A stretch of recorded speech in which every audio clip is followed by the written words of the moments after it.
কাম এই শব্দটা শুনলেই কোথাও গিয়ে অনেকেই এখনো রয়েছেন যারা একটু নাক কুচকুন। শাস্ত্র কি বলছে? কাম কি অপবিত্র?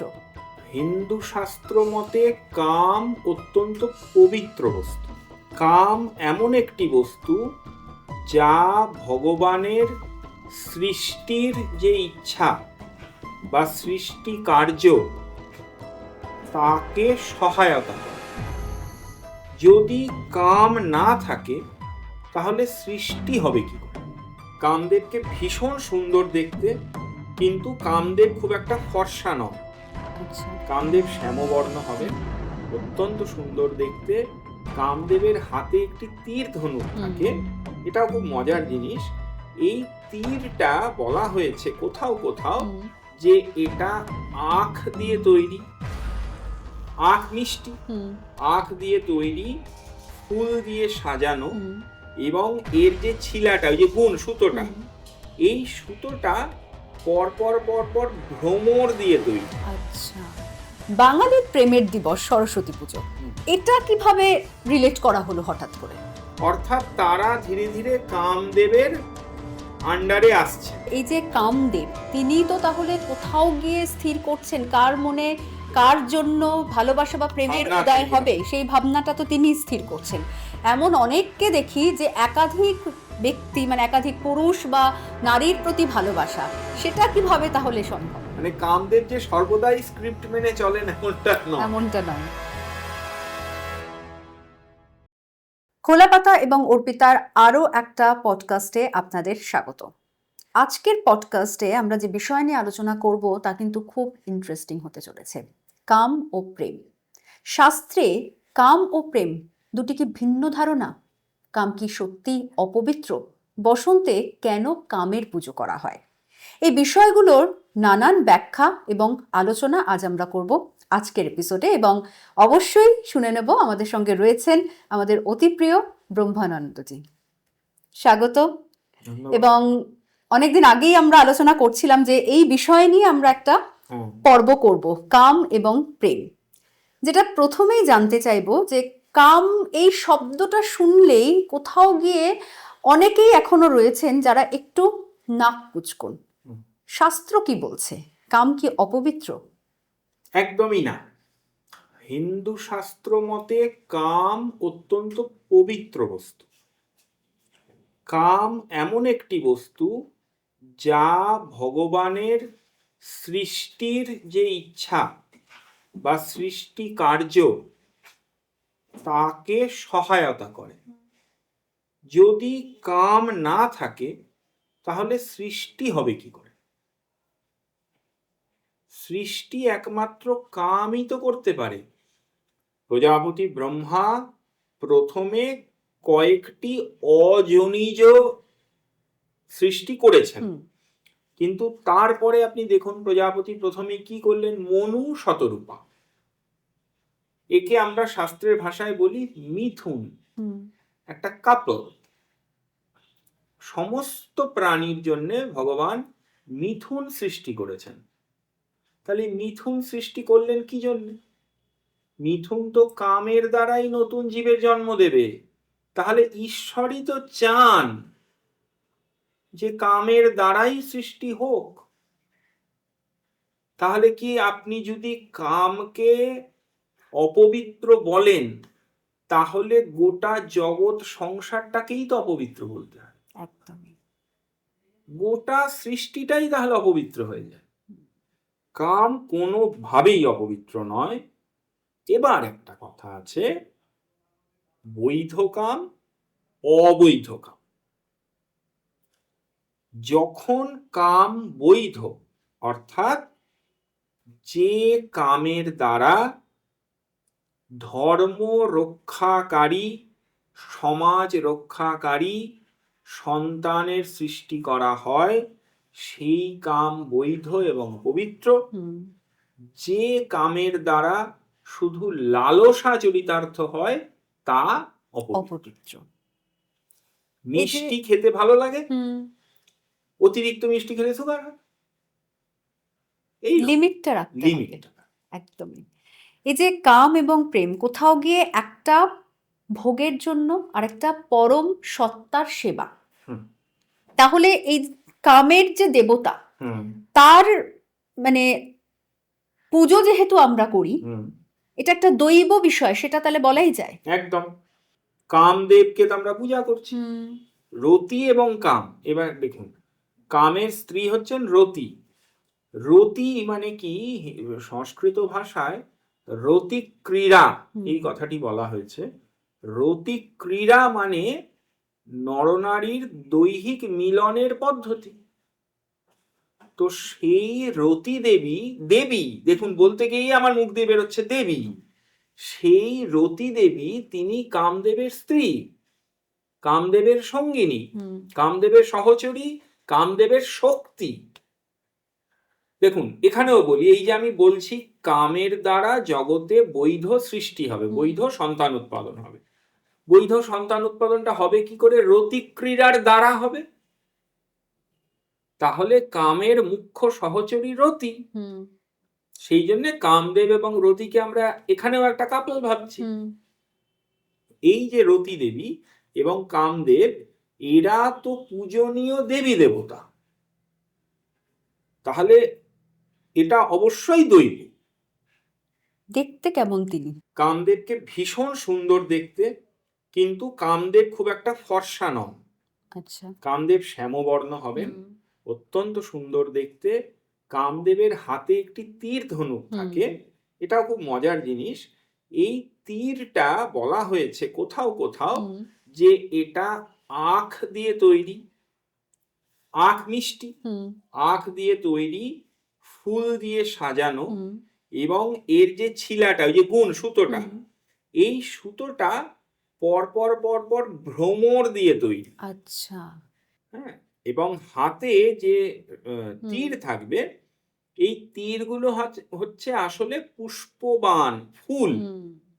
এই পুষ্পবাণের দ্বারা তিনি নানা প্রকার কাম উৎপাদিত করেন। আমাদের শাস্ত্রে কিন্তু কামেরও পঞ্চকামের কথা বলা হয়, ভাগ রয়েছে। হ্যাঁ, তার নানা রকম নাম আছে, যে মন্মথ, কন্দর্প ইত্যাদি ইত্যাদি, তার নানা রকম নাম আছে। তো পঞ্চকামের কথা বলা হয়েছে, পঞ্চকাম বাণের কথা বলা হয়েছে, এবং পুষ্পধনুর কথা বলা হয়েছে। তো কামদেব সাধারণ বাংলায় বললে তীর ধনুক নিয়ে দাঁড়িয়ে আছেন, কিন্তু তার তীর এবং ধনুকটা কিন্তু একদম অন্যরকম, মানে সাধারণ অস্ত্রের মতো না। কামদেবের তীর ধনুক হচ্ছে আনন্দ বা প্রীতি বর্ধক। সাধারণ তীর ধনুক কি করে? প্রাণ নাশ করে, বাহুত করে। আর এটা হচ্ছে প্রীতি উৎপাদন করে, এবং যেখানে গিয়ে লাগলো সেখানেই প্রেমের সঞ্চার। হ্যাঁ, তার চিত্ত চাঞ্চল্য তৈরি করে। শাস্ত্র পরিষ্কার বলছে যে পুষ্প স্বরে চিত্ত চাঞ্চল্য তৈরি হয়। চিত্ত যদি চঞ্চল না হয় তাহলে বিনোদ আসবে কি করে? একদমই। অনেকগুলো কথা মানে শুনতে শুনতে মাথায় আসছে। আমরা প্রত্যেক দেবদেবীর পুজো করি কোনো একটা কারণ নিয়ে। কামদেবীর পুজো বা কামদেবের পুজো, রতির পুজো কারা করে এবং কি লক্ষ্য নিয়ে সেখানে করা হয়? সত্যি কথা বলতে এখন তো কামদেবের পুজো প্রায় বন্ধই হয়ে গেছে, কিন্তু একটা সময় এই ভারতবর্ষে মদনোৎসব হতো, এবং সেই মদনোৎসব বসন্তকালেই হতো। কেউ কেউ বলছেন মদনোৎসব বসন্ত পঞ্চমী থেকে শুরু হতো, কেউ কেউ বলছেন মদনোৎসব হয়তো মাঘী পূর্ণিমা বা এরম সময় থেকে শুরু হতো। কিন্তু বসন্তকালে এদেশে মদনোৎসব হতো, তখন রতিকাম এবং বসন্ত পূজা প্রাপ্ত হতেন। এ কথা একটা জায়গায় একটু দেখতে পাবেন, কোচবিহারের রাজবাড়িতে। আচ্ছা। কোচবিহারের রাজবাড়িতে কিন্তু বসন্তোৎসবের দিন বসন্ত পূজা হয়, একদম মূর্তি এনে, একদম মূর্তি বসিয়ে পূজা হয়, বসন্তোৎসব পালিত হয়। সেই বসন্তোৎসব মানে কিন্তু শুধু গান বাজনা নয়, মানে একদম পূজা, একদম মূর্তি এনে পূজা তারা কিছুটা বজায় রেখেছেন। আর এবং এই মূর্তিরও কি কোনো বিশেষত্ব রয়েছে? ওই যে ওই পুষ্পবাণ ওরকম নিয়ে, আচ্ছা, ওইভাবেই ওই আদলে হবে।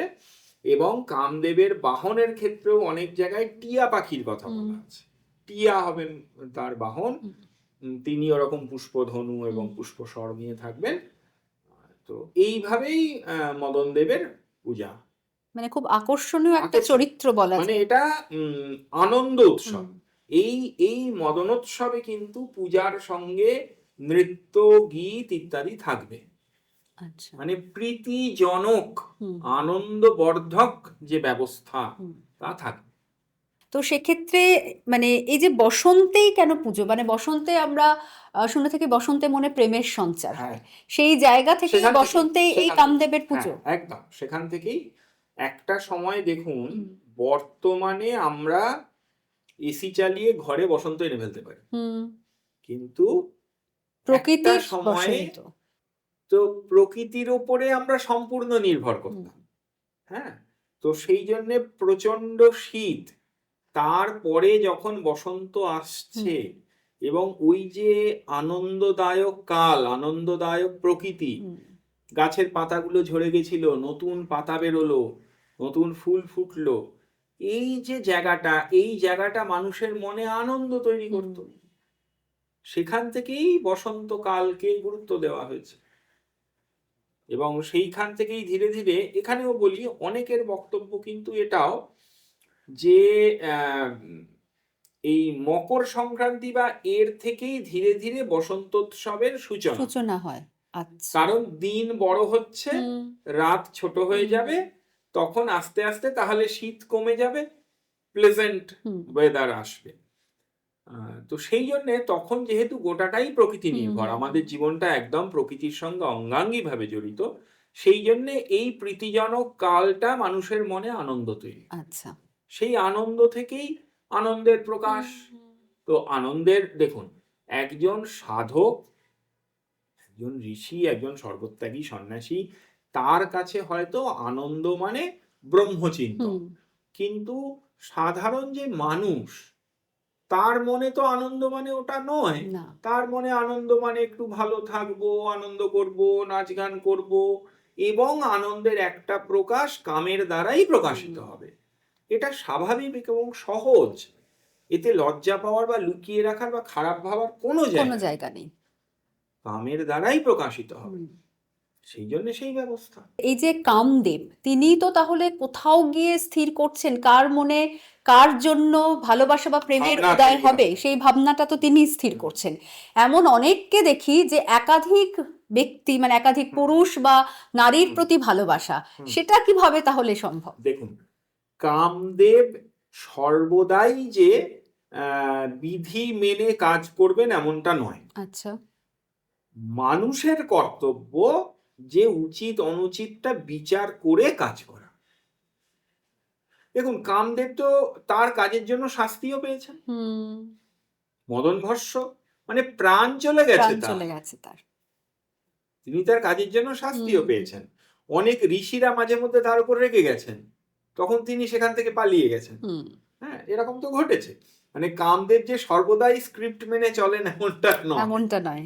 কি কারণে তাহলে ঈশ্বর কাম সৃষ্টি করেছে? একদম সৃষ্টির প্রয়োজনে। তিনি সৃষ্টির অবিচ্ছিন্ন ধারা বজায় রাখার জন্যেই কাম এবং রতিকে সৃষ্টি করেছেন।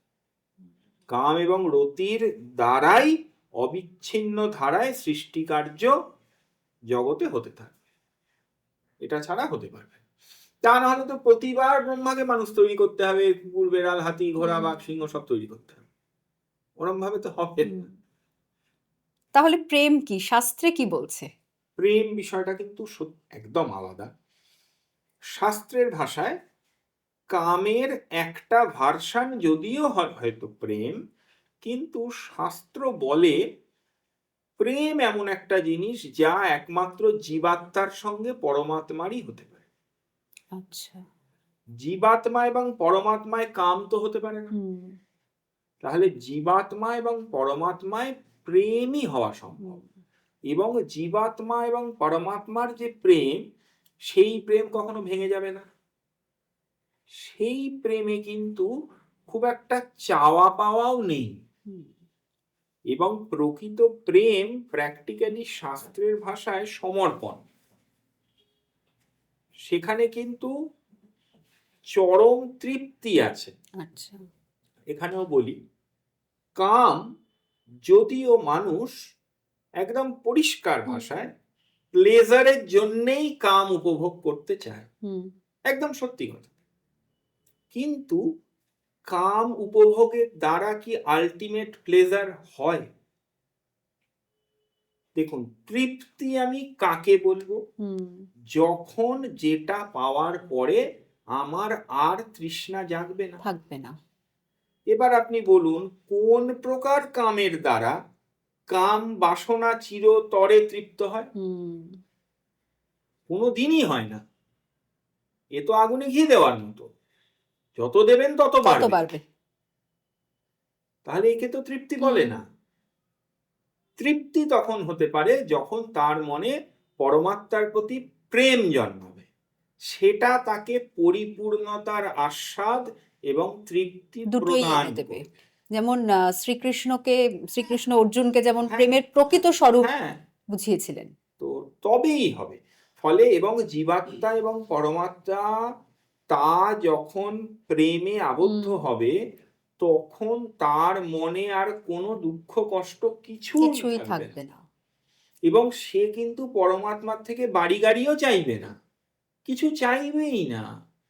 তার তো শুধু প্রেম করেই আনন্দ। এখানে চাওয়ার বা পাওয়ার কিছু নেই।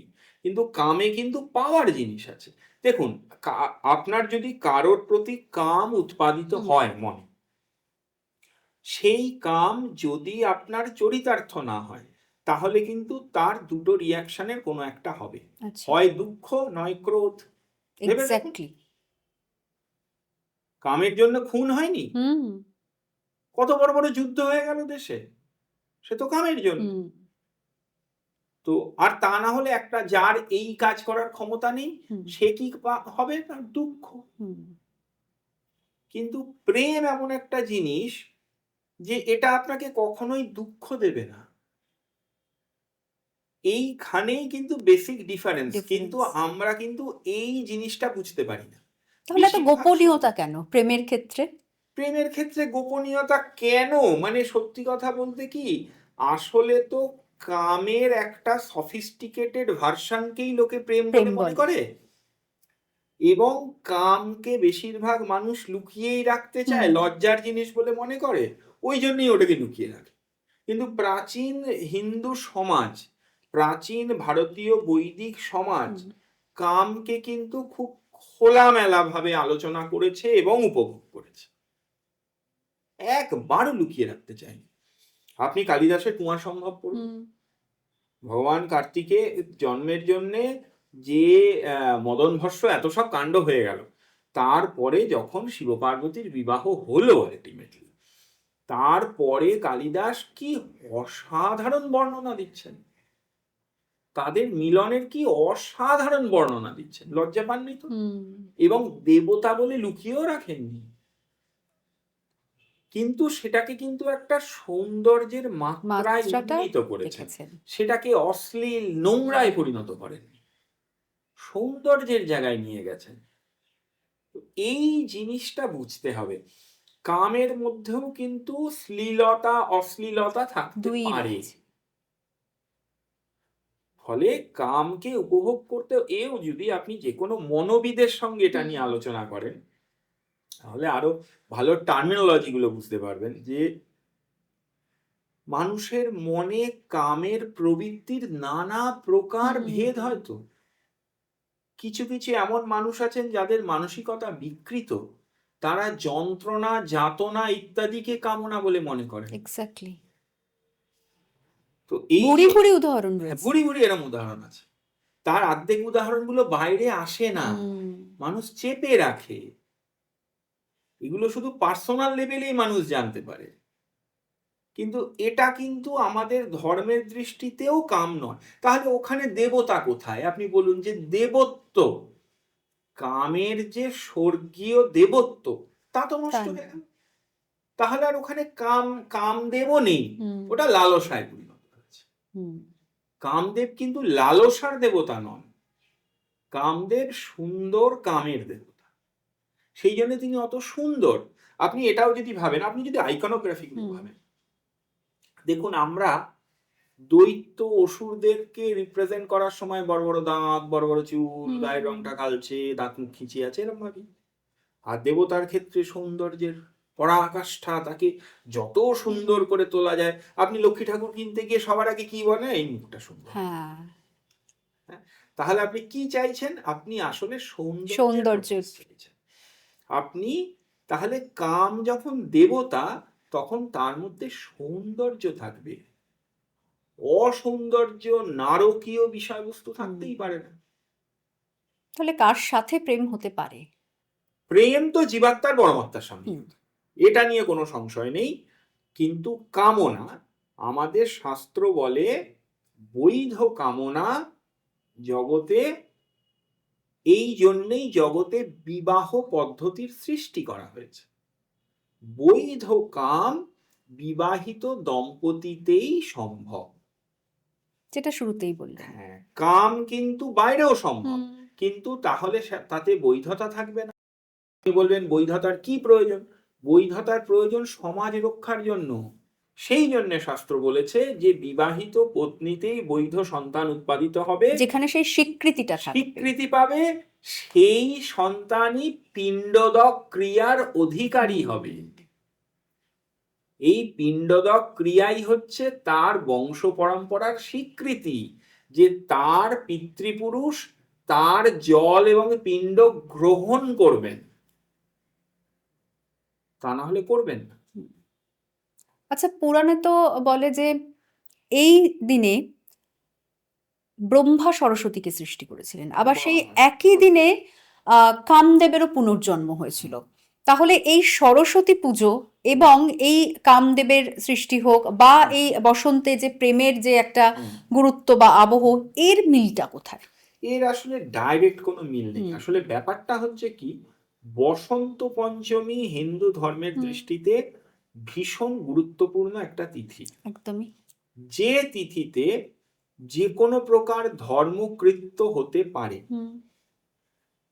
যেমন বলি, সরস্বতী পুজোর দিন বিয়ের ডেট প্রতি বছরই থাকে, কিন্তু মানে সরস্বতী পুজোর দিনটা, বসন্ত পঞ্চমীর দিনটা এমন একটা দিন যেদিন বিয়ের ডেট, বিয়ের লগ্ন থাকবে। তেমনি যদি কোনো ব্যক্তির, ধরুন উপনয়নের, কোনো ব্রাহ্মণ সন্তানের উপনয়নের কাল পার হয়ে যাচ্ছে, এমন সময় এসে গেছে যে এর পরে উপনয়ন দিলে, মানে না দিলে সে ব্রাত্য হয়ে যাবে, সেক্ষেত্রে কিন্তু এবছর কোনো কারণে, কোনো একটি বছরে ওই সময়ে উপযুক্ত উপনয়নের তিথি পাওয়া যাচ্ছে না, তখন কিন্তু বসন্ত পঞ্চমীর দিন উপনয়ন দেওয়া যাবে। মানে যে কোনো শুভ কাজ ওই দিনে করা যেতে পারে, ইম্পর্টেন্ট কাজ ওই দিন করা যাবে। বসন্ত পঞ্চমী এবং অক্ষয় তৃতীয়া, এই দুটো তিথি এই জন্যে গুরুত্বপূর্ণ, সমস্ত রকম শুভ কাজ করা যায়। যদি বিপদে পড়ি তাহলে আপৎকালীন শুভকর্ম ওই দিন করে নেওয়া যাবে। আর এই যে কামদেবের পুনর্জন্ম, কামদেবের পুনর্জন্মের অসংখ্য গল্প আছে। এখানে একটা মজার জিনিস আছে, শুনি একটু আমরা। কেউ কেউ বলছেন, কোন কোন পুরাণ বলছে যে, এই যে আমি একটু আগে কুমার সম্ভব কাব্যের কথা বললাম, এবার আপনি ভাবুন, কামদেবকে তো মহাদেব ভস্ম করে দিলেন, তাহলে এবারে যখন পার্বতীর সঙ্গে তার বিবাহ হলো, তাহলে শিব পার্বতীর অত সুন্দর মিলনের বর্ণনা কোথা থেকে এলো? তাহলে কাম তখন কোথা থেকে এলেন? কোন কোন জায়গায় এরকম বলা আছে যে পার্বতীর সঙ্গে বিবাহ স্থির হওয়ার পরে পার্বতীর ইচ্ছায় মহাদেব কামদেবকে পুনর্জীবিত করেন। আচ্ছা আচ্ছা, এটা একটা বড় ব্যাখ্যা। আরেকটি ব্যাখ্যা আছে, সেটা হচ্ছে কামাক্ষী, এরকম একটি কথা ললিতোপাখ্যানে আছে যে কামাক্ষী অর্থাৎ ভগবতী ত্রিপুরা সুন্দরী, তার চোখ থেকে কামদেবের পুনর্জন্ম হয়, তার মধুর দৃষ্টিপাতে কামদেবের পুনর্জন্ম হয়, সেই জন্য তিনি কামাক্ষী, অর্থাৎ যার অক্ষি থেকে কামদেবের পুনর্জন্ম, সেই জন্য তিনি কামাক্ষী, এবং সেটা কাঞ্চিপুরমে। ঠিক আছে, আরো ব্যাখ্যা আছে, আরেকটি ব্যাখ্যা আছে যে কামদেব ভগবতী কামাক্ষার কৃপায়, কামাক্ষাও কিন্তু কামাক্ষীরই একটি স্বরূপ, ত্রিপুরা সুন্দরীর একটি স্বরূপ। কামাক্ষার কৃপায় কামদেবের পুনর্জন্ম হয়। কামদেবের দেহ ছিল, দেখুন আমাদের শাস্ত্রে কামদেবের একটি নাম হচ্ছে অনঙ্গ। অনঙ্গ কথাটার মানে কি? যার অঙ্গ নেই।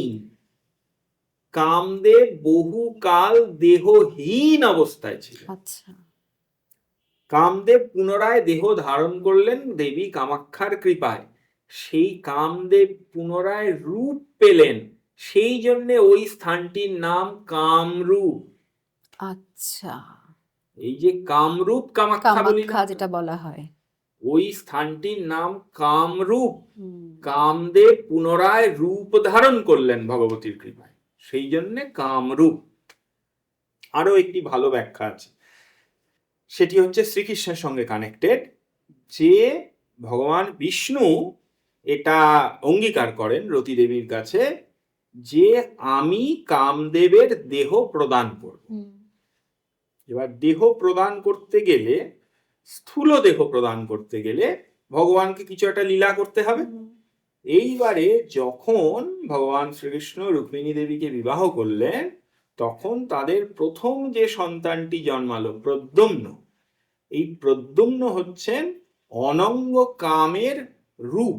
আচ্ছা, অনঙ্গদেব রুক্মিণী গর্ভে স্থূল দেহপ্রাপ্ত প্রদ্যুম্ন।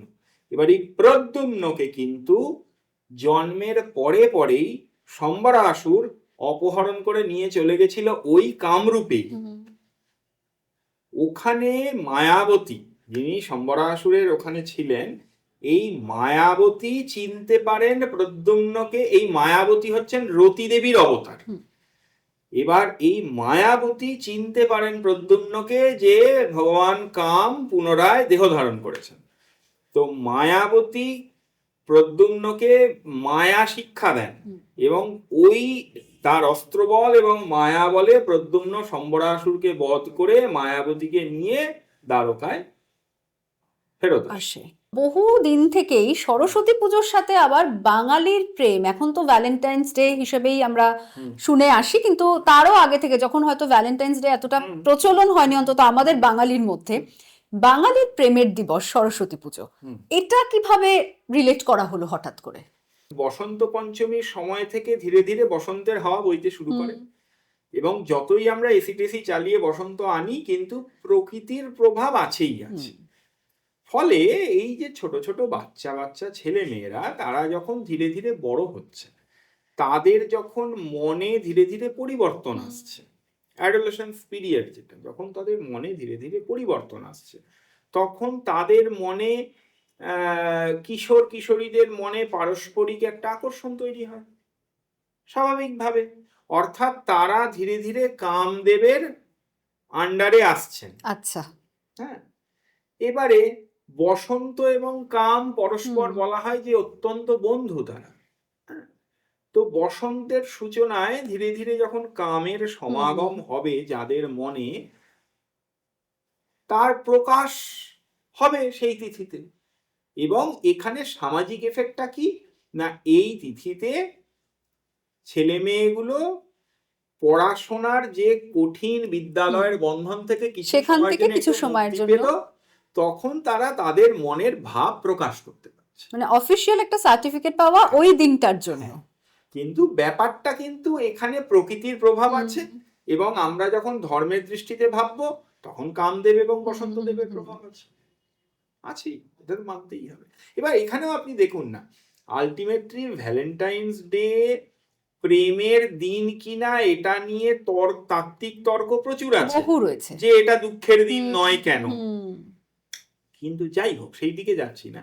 কিন্তু আলটিমেটলি ভ্যালেন্টাইন্স ডেটাও ফেব্রুয়ারি মাসে বসন্তকালেই কিন্তু পড়েছে, ওটা কিন্তু শীতকালে বা ভরা গরমে বা বর্ষাকালে পড়েনি, ওটা ঘুরে ফিরে সেই বসন্তকালেই গেছে।